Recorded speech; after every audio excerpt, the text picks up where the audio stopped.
And for the Hornets, they picked up the W against the Thunder in Oklahoma City.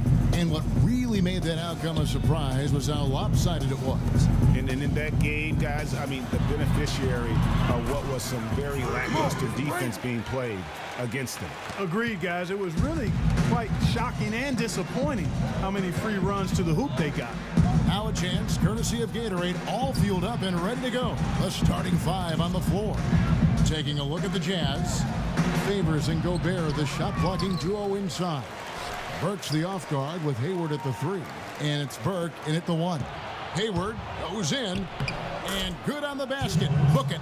And his presence as a scorer, it just has a calming effect for the rest of the team. He's a fallback option whenever they need one. Now, here's George.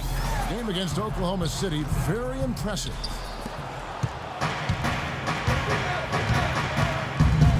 Burke with it, picked up by Kid Gilchrist. Burke dishes to Gobert. He feeds it to Favors. Here's Burke. That 3 off the mark. Utah's on defense. Last time they met was in Utah. And that was one of the few times that you'll see a team just lack fight defensively in losing that game. Yeah, and I know their fans may not want to hear it, but the reality and the truth is the defensive end of the floor was not what it needed to be in terms of effort. Here's Burke following the basket by Nicholas Batum. And they will get the basket here, folks, as they rule goaltending. He didn't get to that one quite in time, Kevin. Those can be tough to gauge sometimes. George passes to Kaminsky. Off target with his 3. Boy, from my angle, it looked like it was in the bottom of the net. Looked good from here. Yeah, I'm about as shocked as you are, Clark. Now, here's Burke, defended by George. They get it back.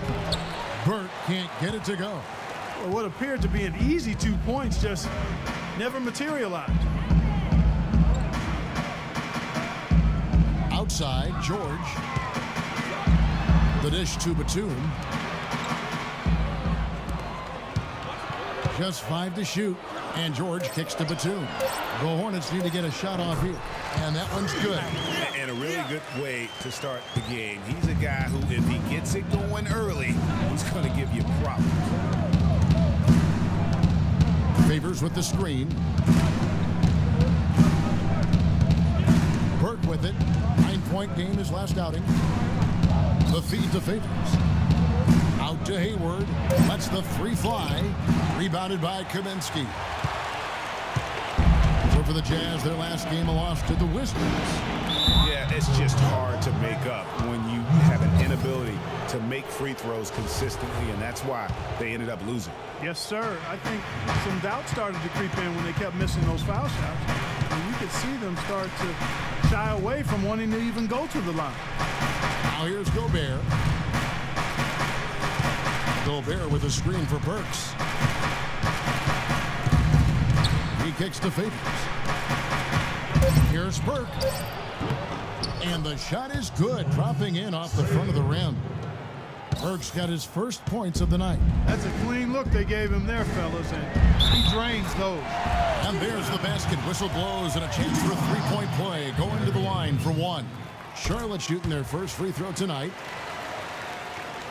First quarter of action, just under 3.5 minutes played. Doris Burke has some information for us. Doris? Well, the head coach for the Jazz gave me a few moments to catch up with him.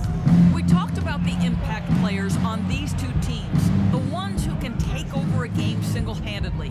And he told me that Michael Kidd Gilchrist may already be in that category.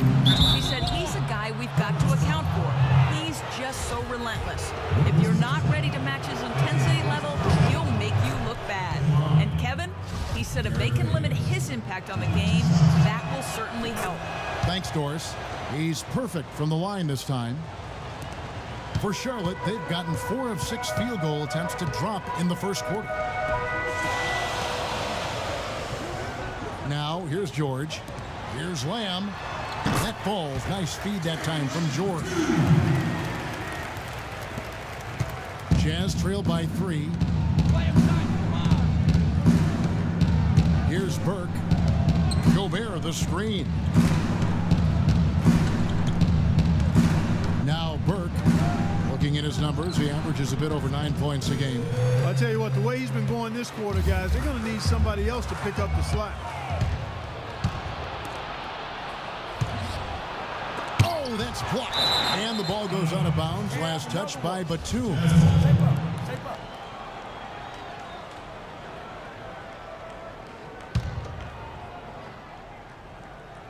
Here's Burke. Favors with the screen. Pulls up on the elbow. And that one off the back of the rim and in. Burke's got his second basket of the night. Gets one to fall, but only his second make in the first 7 attempts. And Kid Gilchrist kicks to George.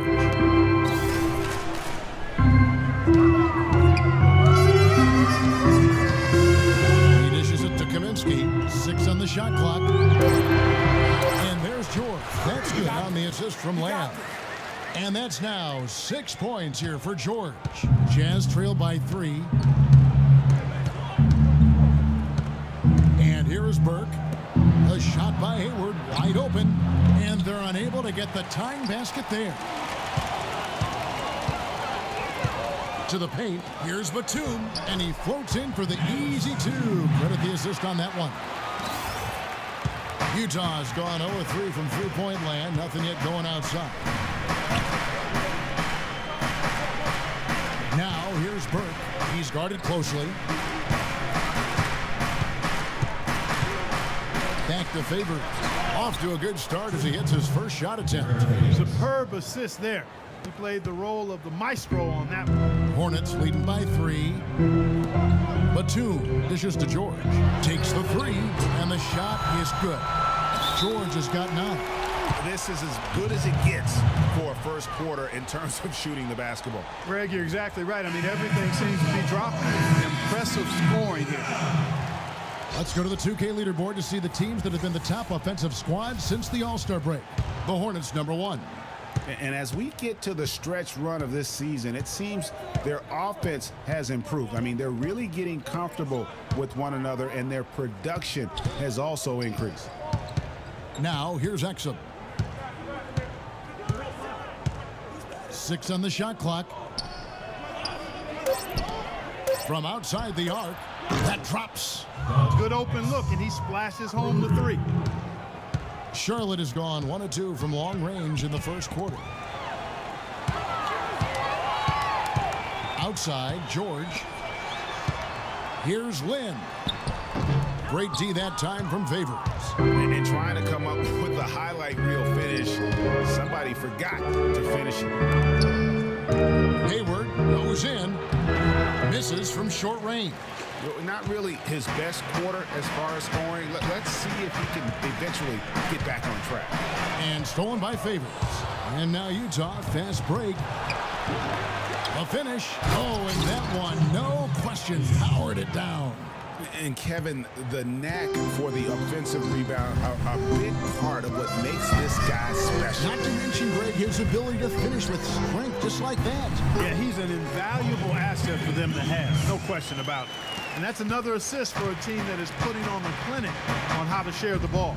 And I love the mentality that they've had. If a shot isn't there, they're not forcing it. They're moving it side to side until they finally get the one they want. The entire defense was frozen-footed. Nobody picked up the shooter, Kevin. And George kicks to Batum. A shot's good on the assist by George. And that's now 9 points for Nicholas Batum. That's 4 connections and 5 tries now for him in what's been a great first quarter. Exum passes to Favors. Nice ball movement by Utah. Favors with a screen on George. Exum. And he finishes it off with a one-handed jam. And, you know, that's an example of how many plays we have in a game for which there's no stat. A monster dunk coming off just a terrific pick play. Greg, you're right. Really did work to perfection. Gave him all the room he needed for the flush. Boy, that's a sound physical play. I mean, can't be afraid to put a shoulder into somebody every once in a while. It's a contact sport, folks.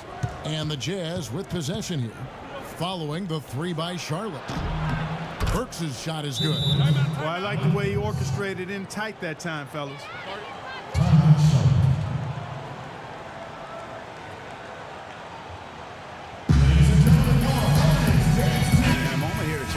numbers for Kit Gilchrist. Breaking down his the All-Star break. He's getting around 8 points a game, 4 rebounds, and 3 assists. And some pretty good numbers, guys. He's certainly making a contribution. Better than expected. He still has a ways to go, but I like what I'm seeing right now. Hairston, he's checked in for Charlotte. Utah also making some changes. Lyles checked in for Favors.